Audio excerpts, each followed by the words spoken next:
ناظرین، پنجاب اسمبلی تحلیل ہوگی یا نہیں، یہ اس وقت ملین ڈالر سوال بنا ہوا ہے، جبکہ صوبے میں غیر یقینی صورتحال برقرار ہے۔ ایک طرف تو چودھری پرویز الہی ہیں جو ایک سانس میں اسمبلی تحلیل کرنے کی حامی بھرتے ہیں، جبکہ بیک ڈور سے اپوزیشن کے ساتھ رابطوں اور ملاقاتوں میں مصروف ہیں۔ اس وقت صورتحال یہ ہے کہ وزیر اعلیٰ سیکریٹریٹ کے باہر کنٹینرز آ گئے ہیں، اور سب سے بڑا سوال یہ ہے کہ یہ کنٹینرز پنجاب میں گورنمنٹ تو پرویز الہی کی ہے، تو پھر یہ کنٹینرز کون لے کر آیا، اور کیا خدشات ہیں جن کے پیش نظر یہ کنٹینرز پہنچائے گے؟ کیا وزیر اعلیٰ پنجاب کو آج ڈی نوٹیفائی کر دیا جائے گا؟ تحریک انصاف کے کچھ ضمیر فروش اپنا ووٹ فروخت کرنے کے لیے بھی تیار بیٹھے ہیں، اور پی ٹی آئی میں بغاوت کرنے کا منصوبہ تیار کر لیا گیا ہے، لیکن وہ کون ہے جس کے اشارے پر یہ سب کچھ ہو رہا ہے؟ لیکن یہ سب مکروہ سازشیں کرنے والوں کو رات گئے اچانک لینے کے دینے پڑ گئے، جب کپتان نے زرداری اور نواز شریف اینڈ کمپنی کی چالوں اور ان کے نہلے پر دہلا پھینک کر سارا گیم الٹ ڈالا۔ عمران خان نے جوابی حکمت عملی تیار کر لی ہے۔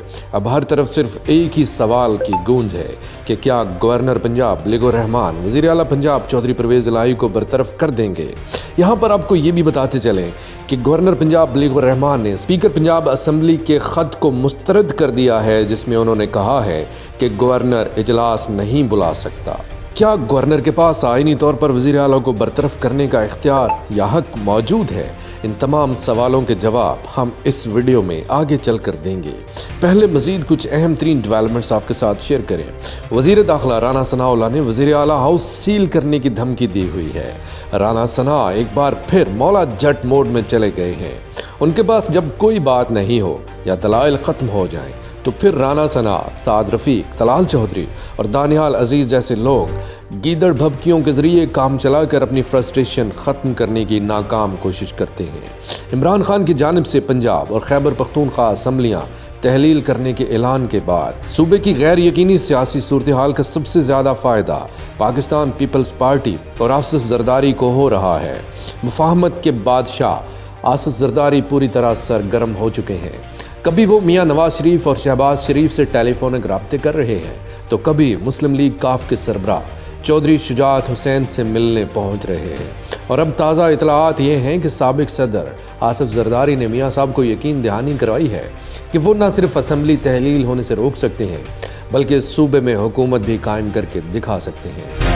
لیکن اس کے لیے نون لیگ کو قربانی دینا ہوگی اور وزارت اعلیٰ پیپلز پارٹی کو دینا ہوگی۔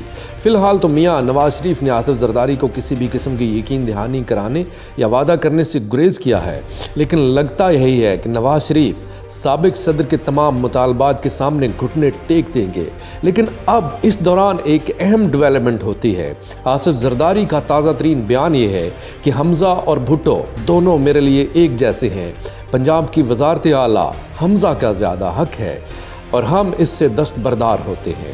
سوال یہاں پر یہ پیدا ہوتا ہے کہ کیا پیپلز پارٹی کو نظر آ گیا ہے کہ پنجاب کی وزارت اعلیٰ چھیننا اب ممکن نہیں رہا، اس لیے انہوں نے وزارت اعلیٰ خود لینے کے بجائے نون لیگ کے حوالے کر دی ہے؟ دوستو، اس وقت پورے ملک میں صرف ایک سوال گردش کر رہا ہے کہ کیا چودھری پرویز الہی عمران خان کی ہدایت پر فوری اسمبلی تحلیل کریں گے یا پھر گورنر پنجاب لیگ الرحمان چودھری پرویز الہی کی چھٹی کریں گے؟ گیم اب کافی دلچسپ مرحلے میں داخل ہو گیا ہے۔ ایک طرف تو پرویز الہی کے اعتماد کا ووٹ لینے کا چانس تقریباً ختم ہو گیا ہے، کیونکہ عمران خان کی ہدایت پر پی ٹی آئی نے حکومت کے نہلے پر دہلا پھینک دیا۔ گزشتہ روز پی ٹی ایم میں شامل چوروں کے ٹولے نے فیصلہ کیا تھا کہ ہم پہلے چودھری پرویز الہی کو اعتماد کا ووٹ لینے کا کہیں گے، اور یقینی طور پر چودھری پرویز الہی 186 ارکان پورے نہیں کر سکیں گے، لہٰذا اس کے بعد دوبارہ ووٹنگ کروائی جائے گی۔ اس طرح اسمبلی کی تحلیل کا معاملہ فی الحال لٹک جائے گا۔ حالانکہ ان لوگوں کو خود یہ سوچنا چاہیے تھا کہ وہ اسمبلی کی تحلیل کو زیادہ عرصہ نہیں لٹکا سکتے۔ اگر یہ فرض کر لیا جائے کہ چودھری پرویز الہی کے نمبرز پورے نہ ہوئے اور دوبارہ الیکشن کروایا گیا، تو اس میں بھی پی ڈی ایم جماعتیں برتری حاصل نہیں کر سکتی، کیونکہ وزیر اعلیٰ کے انتخاب میں ووٹ اوپن بیلٹ کے ذریعے ڈالے جاتے ہیں۔ جس رکن اسمبلی نے بھی پارٹی پالیسی کی خلاف ورزی کی، وہ نہ صرف